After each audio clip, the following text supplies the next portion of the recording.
सिलीगुड़ी नगर निगम के ward number 36 अंतर्गत शांतिनगर बहुबजा इलाके में दो युवकों ने एक वृद्ध महिला के गले से सोने की चेन छिनताई कर फरार हो गए।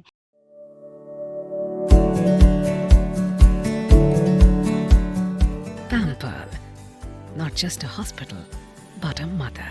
নিউ লাইফ ফার্টিলিটি সেন্টার আধুনিক চিকিৎসা ও বিশেষজ্ঞদের সহায়তায় আপনার স্বপ্ন পূরণ করতে প্রস্তুত। নতুন জীবনের স্বপ্ন সত্যি করতে আজই যোগাযোগ করুন। নতুন জীবনের সূচনা এখানেই। बताया गया है कि गुरुवार सुबह करीब 5 बजे संध्या कुंडू रोजाना की तरह मॉर्निंग वॉक पर निकली थी। उसी समय बाइक पर सवार दो युवक आए।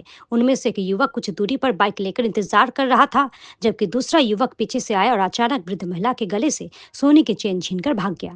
घटना के दौरान हुई हाथापाई में वृद्ध महिला घायल हो गई। इधर शहर में सिलसिलेवार हो रही छिनताई की घटनाओं से आम लोग चिंतित है।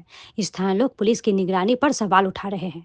स्थानीय वासियों ने आरोपियों को तुरंत गिरफ्तार और पुलिस सुरक्षा बढ़ाने की मांग की है। फिलहाल शिखर चौकी की पुलिस पूरी घटना की जांच कर रही है। সকালবেলা আমি বাড়ির নোংরা ফেলাইতে গেছি, তখন আমার একটা বউর সাথে দেখা হলো। তখন একটু দাঁড়ালাম, বললাম বাড়িতে ছ্যাঙ্গা হয়েছে, ছ্যাঙ্গাগুলো পোড়াবে। এর মধ্যে ওদিকে কথা বলতে বলতেই ওরা আসলো, আইসা আমার গলার মধ্যে ধরলো। তখন আমি কিরে কিরে কিরে কিরে এরকম বললাম, ও টান দিয়ে নিয়ে গেল জিনিসটা। আমি বললাম যে দেখো আমার জিনিস, মালা নিয়ে গেলো, মালা নিয়ে গেলো। তখন তো কেউ নাই, কাকে বলবো। প্রতিদিন আমি 30 বছর ধরে আমার গলার মালা, দুইজন বাইকে করে। ও আগে বাইকটা আগা রাখলে ওখান থেকে ও হাইটে আছে, ওখানে নামাই দিচ্ছে। তারপর ওখান থেকে নামতে নামতে এখানে আসে। যখন নিল না তখন ওর মুখের চেহারা মানে আজগবি, আমার নিজেরই দেখে আমার ভয় লেগে গেলো। যখন যে কিছু করবো বা কিছু বলবো সে শক্তি আমি পাইলাম না ওর মুখটা দেখি।